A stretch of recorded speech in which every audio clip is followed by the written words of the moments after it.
Hi everybody, I'm Yashasava. Welcome to Money Law. We're going to talk to you about what do you expect to see when you reach 50 years old and how you really got to start preparing yourself for retirement because your career will not last forever.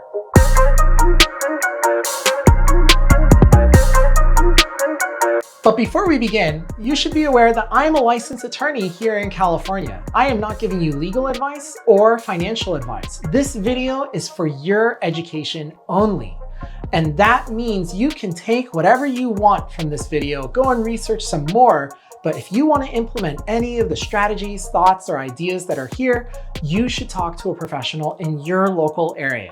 So where do we begin when you hit the age of 50? You clearly know how the world works. You've gained a lot of wisdom at this stage of your life. So if you've been looking at some of my previous videos, I used to start saying you need to save, invest, and spend. Save 30%, invest 30%, and spend the rest. However, that doesn't really work when you hit your 50s because by this time, you are deep into any savings plan you have, and it's not very easy to readjust.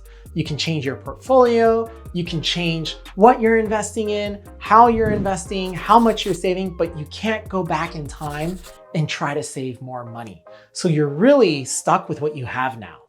And this is the time where you're going to do a lot of planning. Lots and lots of planning. We're talking retirement planning. This is something you should have had started when you were in your 20s and 30s. But now it's time to get serious because in a decade from now, you're going to be retired or you're going to be heading into retirement, or you might just be ending your career. We don't know if it's going to be of your choosing, of your company's choosing, or of the world's choosing.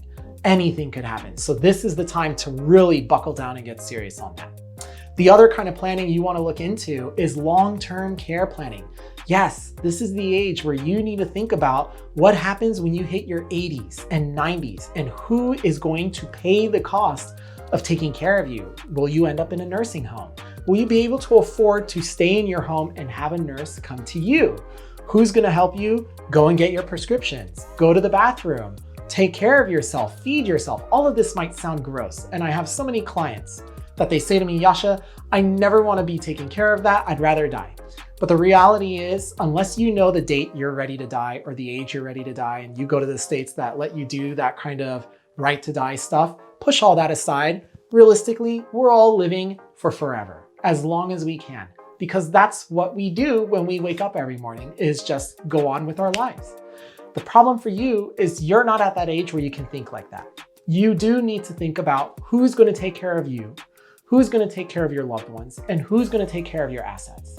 And if you don't start that thinking today, you're really putting your family and yourself in trouble 2 decades from now. All right. So long-term care planning, long-term care insurance, these are things you've got to consider. The next thing, estate planning. Always estate planning, just like retirement planning. It starts at the very beginning, but then every decade things change up. You might need to update your estate plan. So there's lots and lots of planning you got to do on the finance side, on the tax side, on the legal side. Talk to your professional advisors about this. Your estate planning attorney, your accountant, your financial advisor, and your insurance broker. This is what I call your lift team, the ones that lift your life and keep you healthy and happy throughout the later decades of life. Next, what about your kids? They might be out of high school, but they're definitely probably still in college. They might be graduating from college. Do you need to help them with their tuition? Do you need to help them with some debt that they haven't saved for or haven't spent? Oh yeah, if you think not my children, wait till they open a credit card, see what happens. You will either teach them a lesson and tell them go get a job and pay it all off, or you're going to have to help them because you don't want them to have a bad credit score because you know from your wisdom and life experience how that can set them behind by years. The next thing too is if you're in California like I am, the cost of living and the cost of housing is ridiculously expensive now. Are you going to be one of those parents that want to support your children with helping them with a down payment on their home? Maybe you don't have to pay the whole thing. Maybe you give them a few $1,000, $10,000, $100,000. Each one of these gifts that you're going to give to your kids has an effect on your estate plan, on their lives, and on your savings. Can you even afford that? This is what you need to look into and start planning for. Adjacently to that, what if your kids want to get married? Did you know there's a custom in the United States where the bride's family pays for the wedding, the groom's family pays for the rehearsal dinner? I had no clue about this until I got married, but now it is actually a thing. And some people, they don't need that in today's age. Sometimes it's 50-50. If your kids can pay for their own wedding, great job to them. Give them a nice bottle of champagne because they're not coming to you for your wallet. But guess what? Most kids, they reach out to their parents and they ask for help and financial support because the kids never learned early on how to save and how to become financially literate. You might have been in that position during your life. Maybe you haven't. It doesn't matter because your kids are a totally different story and you're going to want to support them because you love them. I know. But can you afford to do that? So this is where planning comes into play, where you need to start setting a little bit more savings, conservative investing aside for these kinds of life moments. Finally, if you have any remaining debt, this is the decade to clean it all up. If you can pay off your house, pay it off. If you can pay off your car loans, pay it off. Clean up your student loans, clean up as much debt as possible. Because in the next decade, that's when your job will inevitably stop and you won't have a career anymore. You're gonna head into retirement and you don't wanna have any monthly expenses when you're in that stage of life. You want things to be nice, smooth, and easy. So as you can see, there's a lot of financial planning that happens in this decade. It is an active decade for financial planning, not just a set it once when I'm 50 and forget it. If you own a business, by the time you're 55, you're gonna wanna make sure you've got a business succession plan or some kind of exit planning. This is another thing that we do for our clients.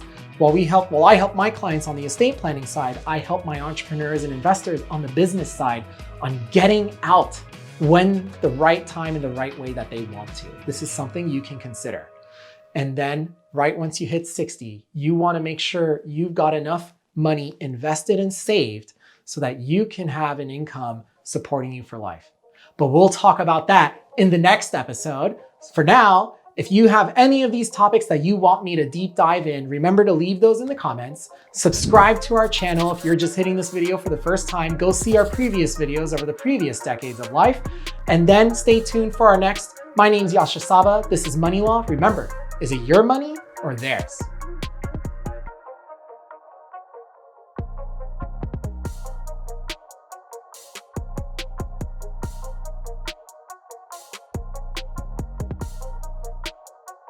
Welcome to your 50s. For those of you already in this generation, in this age of your lives, I salute you. You are doing phenomenal. You're like my parents. And, oh, I don't like that. Here we go. Yeah, let's not say you're old.